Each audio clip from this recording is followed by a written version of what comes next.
Hey everybody, my name's Eric. I'm back to read you another book. Tonight's book is Harry and Shelbert by Dorothy O. Van Woerkem.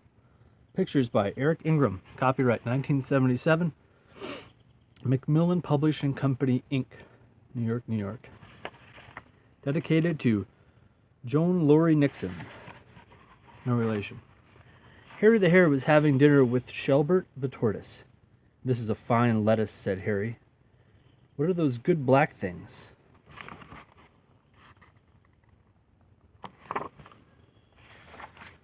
"Those are flies," Shelbert said. "I always put flies in my lettuce salad." Suddenly Harry looked sick. "I'm sorry I asked," he said.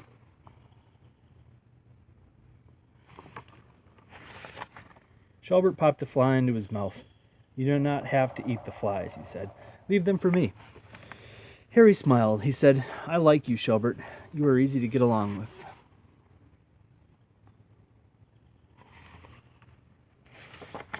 "I like you too," said Shelbert.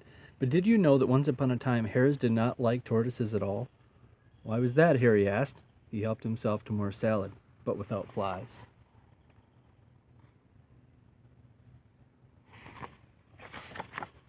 "Because," said Shelbert, "a long time ago a tortoise won a race with a hare." Harry laughed. How could a big, slow tortoise ever win a race with a hare?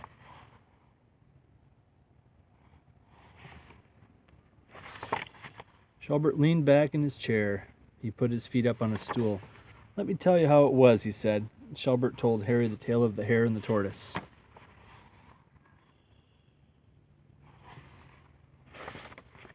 "This tortoise wanted to race," said Shelbert, "but the hare just laughed." "I would laugh too," Harry said. "Be quiet and listen," Shelbert told him. The hare and the tortoise started out together, but the hare ran very fast, and soon the tortoise was left far behind.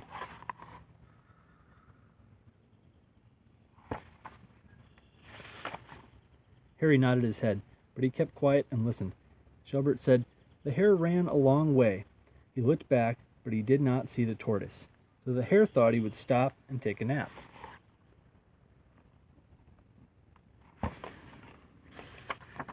Harry got up. He began to jump up and down. "That silly hare," he shouted. "What a dumb thing to do. Was he still asleep when the tortoise came by?"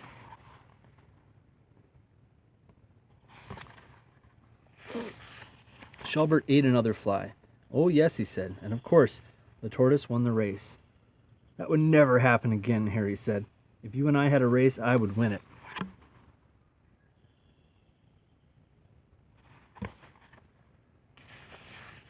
"Is that so?" said Shelbert. "Why don't we just see about that?" Harry pointed out the window. There was a path that led to the forest. "There is a big wild cabbage near the forest," he said. "Tomorrow I will race you to it."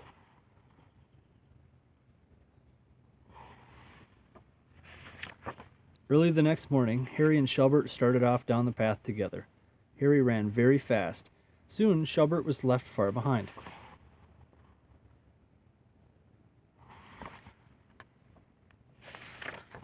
But the sun was hot and the path was dusty. Harry stopped near a pile of rocks. "I will take a short nap," he said, "only I will wake up in time. I will not be like that other hare." Harry found a stick. It looked like a big fork. He put the stick down on the path. The long end pointed the way to the forest.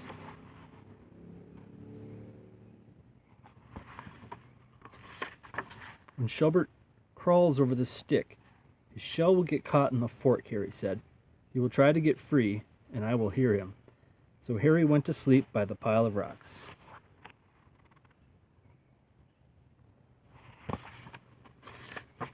Shelbert came by. He saw the stick. He saw Harry asleep by the pile of rocks. "I know what that hare is up to," he said. "He thinks my shell will get caught, and I will make a noise."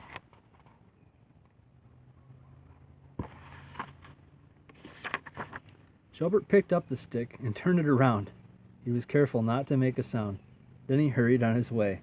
But now the long end of Harry's stick pointed back to the starting place.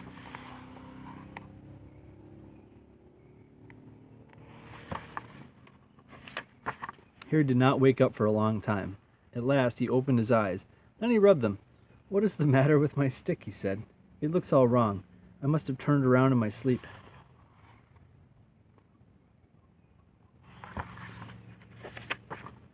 He thought for a minute. "But I am still ahead of Shelbert," he said. "If my stick had caught him, I would know it." And he ran back up the path the way he had come.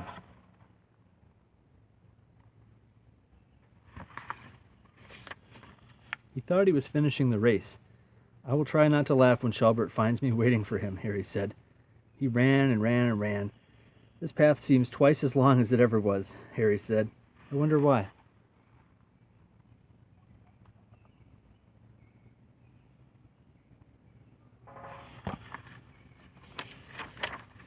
At last he stopped. "Well, look," he cried. "There is Shelbert's house." "How did I get here?" Harry knocked on Shelbert's door. "Come in," said Shelbert. "You are just in time for lunch."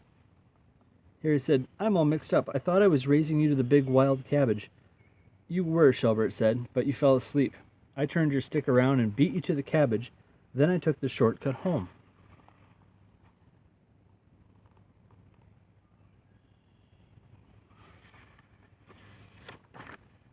Shelbert put a bowl on the table. "Here's the cabbage and the salad," he said. "I was hoping you could stay for lunch." Harry stayed for lunch with Shelbert. "This is a fine cabbage salad," he said. "Thank you," said Shelbert. "I'm glad we had that race." "Why?" asked Harry. "Are you glad because you won the race?"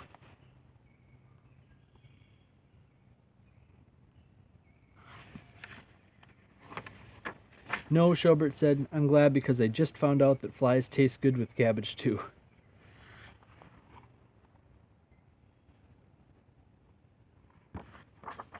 That was wonderful. Harry and Shelbert by Dorothy O. Van Woerkem. Pictures by Eric Ingram.